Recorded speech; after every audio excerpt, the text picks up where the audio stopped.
Tata guna lahan. Pengertian tata guna lahan. Tata guna lahan adalah aktivitas penilaian secara sistematis terhadap potensi lahan dalam rangka untuk memilih, mengadopsi, dan menentukan pilihan penggunaan lahan terbaik dalam ruang berdasarkan potensi dan kondisi biofisik, ekonomi, dan sosial untuk meningkatkan produktivitas dan ekuitas dan menjaga kelestarian lingkungan. Faktor-faktor yang mempengaruhi penetapan tata guna lahan. Ada beberapa faktor yang perlu diperhatikan dan dipertimbangkan dalam tata guna lahan. Faktor-faktor tersebut adalah sebagai berikut. A. Faktor fisik. Faktor fisik yang perlu dipertimbangkan terkait dengan tata guna lahan adalah keadaan geologi, tanah, air, dan iklim.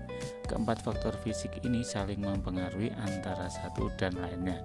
Misalnya, kondisi geologi suatu daerah akan sangat mempengaruhi jenis tanah yang ada, karena kita ketahui bahwa faktor pembentukan tanah adalah batuan induk yang tersusun dalam sistem geologi. Tata guna lahan pada suatu daerah juga harus mempertimbangkan ketersediaan air yang ada. Ketersediaan air ini akan berkaitan dengan sistem pemanfaatan lahan yang ada. Iklim juga memiliki peranan yang penting dalam tata guna lahan. Misalnya saja adalah tata guna lahan untuk pertanian lahan basah, maka lahan tersebut harus mempertimbangkan jumlah curah hujan yang turun dan faktor iklim lainnya. B. Faktor biologis. Faktor biologis yang perlu diperhatikan dalam tata guna lahan adalah vegetasi, hewan, dan kependudukan. Pemanfaatan lahan yang terkait dengan faktor biologis ini dapat dicontohkan dengan melihat jenis tumbuhan apa yang dapat tumbuh dan dimanfaatkan pada jenis lahan yang ada. Hal tersebut juga dapat dilihat dari keberadaan kependudukan di suatu wilayah. Misalnya saja adalah tidak tata guna lahan untuk daerah perindustrian yang dibangun di pinggiran kota yang jauh dari pemukiman penduduk. Hal ini erat kaitannya dengan faktor keamanan penduduk. C. Faktor ekonomi.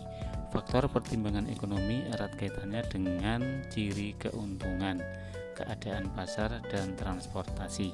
Tata guna lahan sangat mempertimbangkan faktor ini. Hal ini erat kaitannya dengan tujuan tata guna lahan adalah untuk memenuhi kebutuhan manusia.